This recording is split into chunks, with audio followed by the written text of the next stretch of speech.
Hai Pisces, salam rahayu untuk kita semuanya. Kali ini untuk bacaan Vedic Pisces Sun, Pisces Moon, Pisces Ascendant dari energi solar eclipse yang terjadi tanggal 20 April tahun 2023, puncaknya pukul 11 menit ke-15 detik ke-15.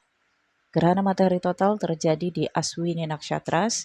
Energi ini pasca 6 bulan ke depan setelah gerhana dan selanjutnya menetap.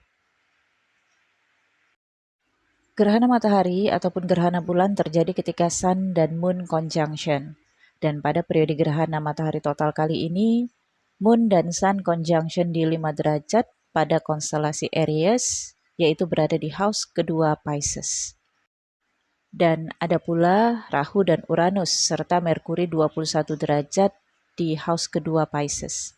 Venus 16 derajat di house ketiga Pisces, Mars 18 derajat di house keempat Pisces. Dan Saturnus di house ke-12 Pisces 10 derajat, Ketu di house ke-8 Pisces. Sebelum terjadinya gerhana, Rahu dan Uranus sudah lebih dulu berada di house kedua Pisces. Dan ketika gerhana terjadi di house kedua ini artinya menyoroti energi dari Rahu dan Uranus yang selama ini dirasakan oleh Pisces. Persoalan apa itu? Yang pertama adalah masalah kesehatan atau masalah perubahan. Ada transformasi, baik itu di dalam diri Pisces, situasi lingkungan, gaya hidup, situasi kehidupan, atau hubungan Pisces dengan pasangan, dengan partner, mitra kerja, atau dengan sosial, atau bahkan ada kaitannya dengan asmara. Dan masalah keuangan, aset, properti, juga ada sedikit problem ya dengan saudara laki-laki. Energi gerhana adalah energi pengungkapan. Biasanya ketika gerhana apapun yang selama ini tersimpan di dalam batin, di dalam pikiran, ada hal-hal yang selama ini disembunyikan, bisa muncul ketika gerhana melalui peristiwa yang mengejutkan dan tentunya akan berpengaruh di dalam kehidupan Pisces. Peristiwa ini bisa dari diri Pisces atau dari orang lain. Maka ketika gerhana, hal-hal yang selama ini dipermasalahkan akan terungkap, akan naik ke permukaan nih Pisces. Mungkin pada periode gerhana ini ada peristiwa mengejutkan yang terkait tentang uang, aset, properti, penggunaan uang, atau mungkin sebagian Pisces tentang kesehatan. Ada fakta yang diketahui dari dokter atau disadari Pisces sendiri terkait tentang kesehatan fisiknya, atau Pisces akan mengetahui bahwa apapun yang berubah di dalam kehidupan Pisces ini ternyata berdampak ke orang lain. Dan itu terungkap pada gerhana kali ini. Pisces harus bisa lebih realistis melihat apapun yang terjadi, apapun yang terungkap, karena ini adalah tujuan dari gerhana. Merkuri retrograde di tanggal 21 April 2023 sampai nanti di bulan Mei. Di bulan Juni, Merkuri akan masuk ke house ketiga Pisces di area komunikasi. Selama Merkuri retrograde di Aries, maka persoalan-persoalan Pisces ini harus diselesaikan dengan cara komunikasi, negosiasi, penanggulangan masalah uang, atau mungkin sebagian Pisces ada aset yang harus dijual, aset yang harus dibagi. Sehingga Pisces mungkin akan disibukkan dengan pengurusan dokumen-dokumen penting, ngurusin perjanjian-perjanjian penting, menyelesaikan kontrak lama dan memulai kontrak baru, harus membuat agreement atau konklusi berupa data-data, laporan-laporan, analisis-analisis. Tetapi ini saya rasakan perubahan ya, karena Ketu berada di house ke-8. Energi dari house ke-8 ini kan perubahan, tetapi dengan tatanan yang baru, dengan cara yang baru. Venus yang berada di house ketiga ketika terjadinya gerhana, rules dari Venus adalah house ke-7. Maka ini juga ada kaitannya dengan pernikahan atau hubungan kemitraan dan partnership. Pada energi gerhana ini, Venus adalah energi dari ibu. Mungkin Pisces membutuhkan komunikasi, tukar pikiran, tukar pendapat dengan figur ibu. Mars di house keempat ini menunjukkan problem di area hubungan bersaudara. Kalau Pisces memiliki saudara laki-laki, maka ada komunikasi kurang baik dengan saudara laki-laki atau bahkan bisa memunculkan pertengkaran. Atau apa yang selama ini disembunyikan Pisces antara koneksinya dengan saudara laki-lakinya muncul ke permukaan pada periode ini. Ini bagi Pisces yang memiliki saudara laki-laki. Kalaupun tidak, maka ini ada kaitannya dengan energi divine maskulin ya, seorang laki-laki yang terkait dalam kehidupan Pisces. Ini usianya bisa lebih muda atau sama usianya dengan Pisces. Atau anak laki-laki. Karena Mars di house keempat, opositnya di house ke-10, maka beberapa konflik ataupun perdebatan, perbedaan pendapat dengan energi maskulin ini ya, energi yang dibawa Mars ini ada kaitannya dengan profesi ataupun pekerjaan, kehormatan, harga diri, ataupun bisnis ataupun usaha yang dijalani oleh Pisces. Kalau ini anak, maka arahnya ini regenerasi ya. Jadi Pisces mungkin ingin menurunkan pengetahuannya, ilmunya kepada anak seperti mendidik anak. Tapi karena Mars juga di posisinya keempat, ini bisa saja anak yang memihak terhadap ibunya. Namun karena Mars 18 derajat pada energi gerhana ini, lebih kuat sih saya lihat arahnya Mars ini menggambarkan saudara sedarah dari Pisces.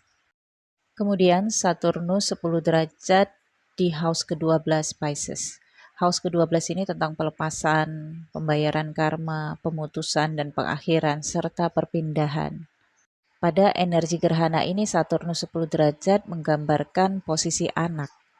Jadi kalau Pisces sudah memiliki anak, maka dampak energi Saturnus ini cukup kuat dirasakan hampir sepenuhnya ya. Tapi kalau Pisces belum memiliki anak, maka bisa saja Pisces posisinya sebagai anak yang berbenturan dengan orang tua.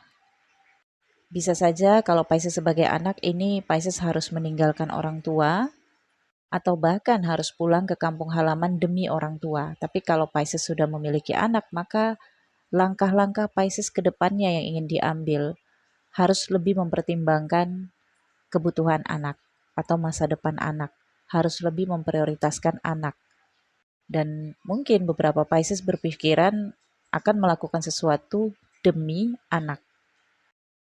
Selain itu, Merkuri yang berada di house kedua Pisces yang juga dibakar oleh energi gerhana matahari ini opositnya di house ke-8. Kalau ini ada kaitannya dengan kesehatan, maka ada kabar yang diterima oleh Pisces.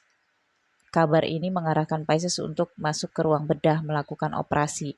Tapi kalau di masa sebelumnya Pisces sudah mengetahui, sudah disarankan oleh dokter untuk melakukan operasi ya. Jadi bagi Pisces yang di masa sebelumnya tidak ada masalah kesehatan, maka tidak ada kaitannya dengan ruang bedah. Tapi ini bisa saja ada kaitannya dengan ibu atau pasangan.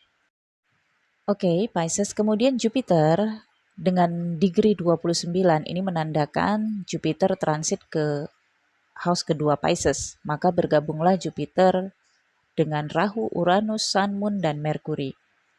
Degree tertinggi Jupiter ini menunjukkan inilah energi yang dibawa oleh gerhana matahari total pada April ini. Jupiter yang masuk di house kedua ini tujuannya adalah membawa kedamaian, membawa dharma, membawa kabar baik untuk Pisces di area keuangan. Maka energi gerhana ini bisa dirasakan oleh Pisces. Mungkin ada rencana Pisces nantinya yang harus mengambil satu jalan ke depannya untuk kestabilan keuangannya ke depannya. Dan prosesnya 6 bulan ke depan ini, itulah yang tadi saya katakan agak sedikit struggle, tetapi tujuan dari Jupiter ini akan tercapai karena Jupiter akan menetap 1 tahun ke depan di house kedua Pisces. Kalau ini ada kaitannya dengan restu ibu, Pisces akan mendapatkan. Kalau ada kaitannya dengan harta dari ibu, entah itu warisan ataupun wasiat, Pisces akan mendapatkan. Kalaupun Pisces akan melakukan operasi atau bedah, ini bisa berhasil. Energi Jupiter menyoroti house ke-8, memberikan keringanan atau penyembuhan. datangnya bantuan, atau bisa saja ini Pisces akan mendapatkan kekuatan mental, rasa syukur, kemudian bantuan keuangan ya, atau penyembuhan. Energi Pisces yang tadinya lemah karena masalah kesehatan ini bisa dipulihkan dan berangsur-angsur membaik. Sebagian Pisces mungkin akan mengalami momen transendensi pasca gerhana matahari ini. Bisa saja momen ini hampir mirip dengan imajinasi, tapi kok nyata gitu ya.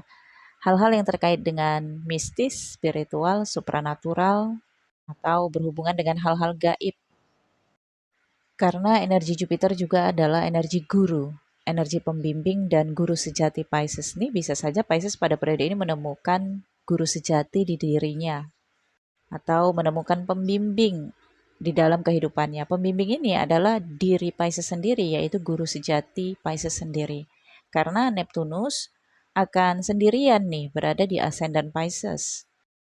Tadinya kan Jupiter bersama dengan Neptunus di ascendant Pisces, tetapi ketika Jupiter masuk ke house kedua, maka apa yang sudah dipelajari Pisces ini akan Pisces terapkan di dalam dirinya. Pisces kedepannya mungkin akan penuh pertimbangan, terkesan lambat juga dalam bertindak, dalam berpikir, lebih banyak merenung, karena takut mengambil keputusan.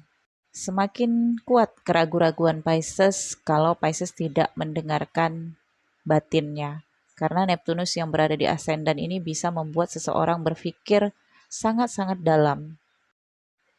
Pisces lebih filosofis, lebih romantis ya, tapi juga lebih takut menyinggung perasaan orang lain. Ini yang membuat Pisces takut mengambil tindakan, takut dengan hal-hal buruk di depan. Namun ini juga membuat Pisces lebih imajinatif, tapi sering diganggu dengan imajinasi itu sendiri. Pluto yang berada di house ke-11 Pisces ini sejak tahun 2021 menurut Vedic, Pluto ini menempati rencana masa depan. Sepertinya Pisces di sini merasa rencana masa depannya rusak atau perlu dirombak, perlu diatur ulang. Misalnya nih, Pisces sudah merencanakan kalau nanti hari tua Pisces ingin tinggal di kota A, tetapi berubah. Atau ini ada hubungannya dengan pasangan, istri atau suami. Tadinya Pisces berpikir pasangan ini akan sampai hari tua dipertahanin, tapi mungkin ada gambaran yang berubah untuk masa depan Pisces. Dan ini memang masuk dalam rencana dan angan-angan Pisces. Oke Pisces, apapun yang dihadapi, tetap yakin dan percaya bahwa perubahan Pisces ini menuju ke arah yang lebih baik, ke arah yang lebih positif. Tetap semangat, yakin tersembuhkan. Baiklah, saya pikir cukup sampai di sini. Semoga bacaan ini bermanfaat. Nantikan video selanjutnya dari channel ini. Jangan lupa di like, comment, share ke media sosial kamu, ke teman-teman kamu. Siapa tahu video ini bermanfaat untuk teman-teman yang lain. Nantikan video selanjutnya. Thank you for watching, Pisces. Bye-bye.